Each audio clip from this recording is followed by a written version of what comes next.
Can 3 achievements beat 10 years of work? This is a question that I would like to answer in this video. All right.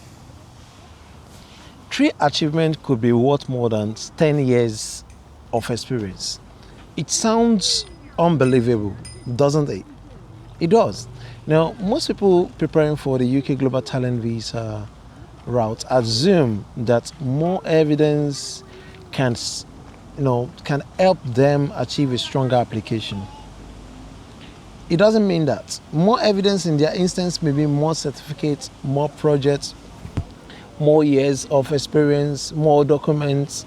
But what if I told you that a PhD student with just 2 or 3 highly visible achievements could in some cases present a stronger case than someone with 10 years of excellent but largely invisible work? Today we're going to talk about one of the largest misconceptions surrounding the UK Global Talent Visa. And this conversation started because of a comment someone left on my LinkedIn post. Okay, I'm going to begin with this. And I've just sort of put my thoughts together in writing, and then I'll go through that. First, if you're new here, I would encourage you to kindly hit the subscribe button at this point, because you are here because something is being offered. You are here because you are hopeful that you learned something. So please do well to encourage me as I put this forward. Okay. Welcome once again. My name is Olasunkanmi Arowolo, and I put useful content together, from education to helping you discover who you are to helping you achieve your dream.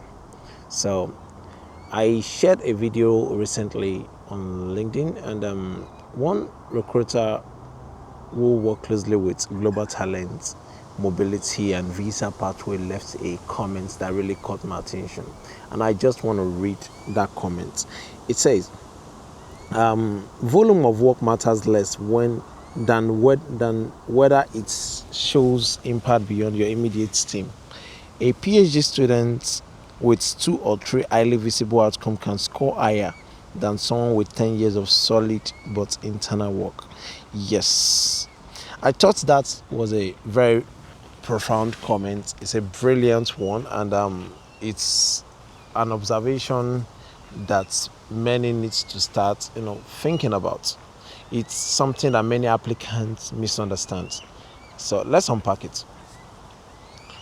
Now, first, the biggest misconception. One of the first questions that I received from a prospective applicant is, how many publications do I need? How many publications do I need to submit? How many recommendation letters should I have, or should I ask for? How many conferences should I have attended before applying? You should pay attention and notice the pattern. It's about how many. Everyone is looking for a number. But endorsement panel they're not counting achievements. What they are simply doing is they are evaluating the significance of your work. They are thinking about it in the sense that, how much have you done? The question is, what difference has your work make? That is a different conversation, right? How much you have done is different from you saying how much of impact you have made. You could have done hundreds of work, but you could have achieved 0 impact. I've seen, sometimes for some reasons, I go randomly into looking at people's profile, look at the highest cited person in my field, and I'm just trying to see what they are doing, what they did, and how much citation they're getting. And I see some other works too with 0 citation, and the same author with several list of publications but no citations. This happens, and what can you do about it? Nothing, absolutely nothing. Okay, so, well, it is what it is. The second point is that think like an assessor. Imagine you are reviewing two applications. The first applicant has 10 works, has worked for 10 years, and he has over 10 works anyway. And they have done excellent work. They are respected colleagues. They are established. They have delivered projects even on time. Their employer value them, but almost everything that they have done has stayed inside the organization. Very little is publicly visible. Very little has its own independent recognition. You understand what I mean? So now consider another applicant. They have only been active for about 4 years. They have been doing it publicly. During the time that they have published, they have tried as much as possible to share it socially. They have done some influential research. They have presented at recognized conferences. They've been invited to talk about what they've been doing at industry events. Their work has been cited. Their articles has been, widely shared. Their metrics, the alt metrics, I call it alt metrics for some reasons, is reading, is counting.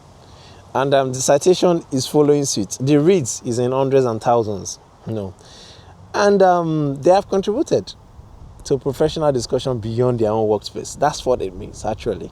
That means that person is already having ripple effect. Imagine a stone drop into water. What happens? It has a ripple. It has a ripple.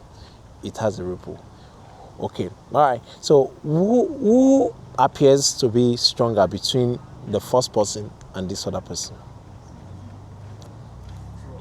Who appears to have a stronger evidence of national or international recognition? You can tell that is the one with minimal years of experience, but with higher influence, more shares, more engagement. That's the distinction that you should be thinking about. Experience matters, but recognitions is quite very significant. A recognized work is more important than your years of experience, no matter what you think about this. So just know that and start working on that.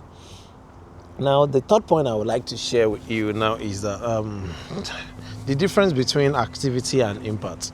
There is a clear difference between when you are just doing things, you are busy, you are doing activities, with when you are truly having impact. This is where many people unintentionally weaken their applications. Being busy isn't the same as creating impact.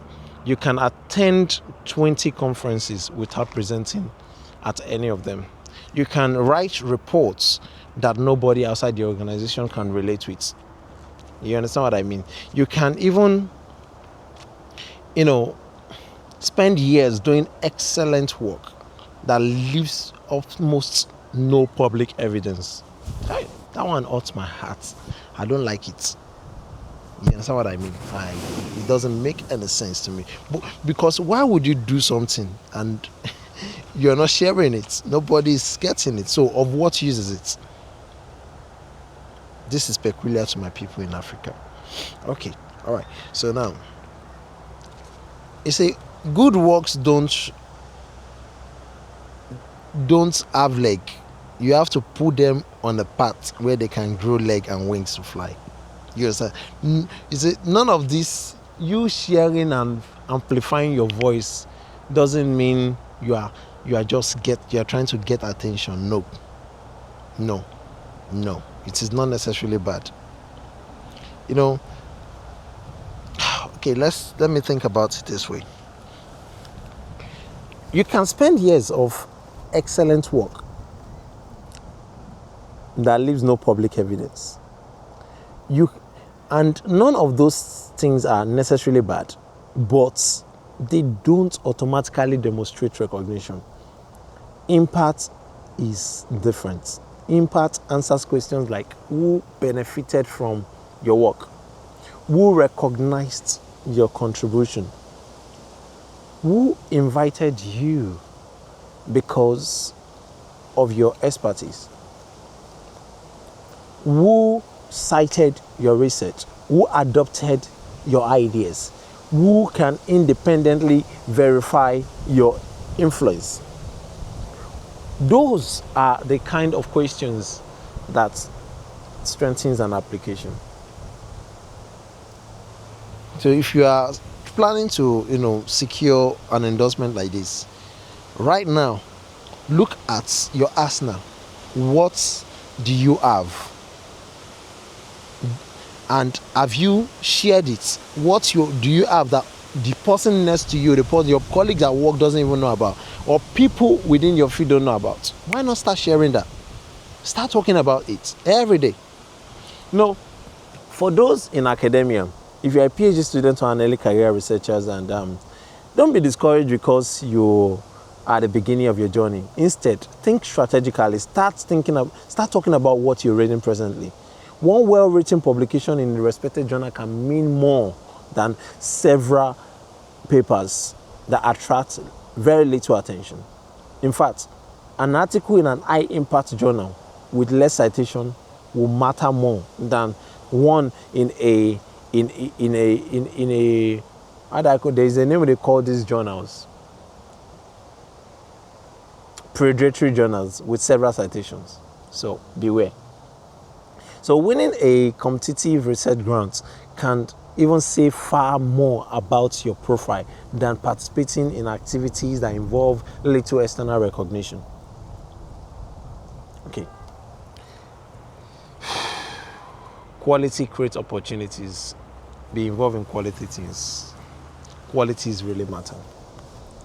Quality really matters. Don't jeopardize it. Don't play with it. Now we're speaking this because it does really matter. I'm not joking. Recognition strengthens your profile. When you're recognized, when people are reposting you, when people are talking about you, when people are using your work, people are citing or your name is popping up, it means you're making sense. So please make sense, and let your work be available and accessible. I know some journalists have reached out to me recently, and some media professionals from my home continent. If you are applying through the media route, let me be sincere with you, the principle is exactly the same. The strongest evidence often demonstrates influence beyond your newsroom, beyond your news report, beyond your count of published stories or features, opinion, interview. The question is, what impact has your works? What impact has they made? What policy have they influenced? Do you have a part of yourself in research, in academia? Think about these things. How about your editorial leadership? Award-winning investigations, speaking at industry events, mentoring emerging journalists, judging professional awards. I've had opportunity to judge some awards, and then with my late mentor, Professor Olasunkanmi, and it's a very good experience, and it's a good thing in your arsenal. So, and how about your contributions to policy discussions or producing work that shapes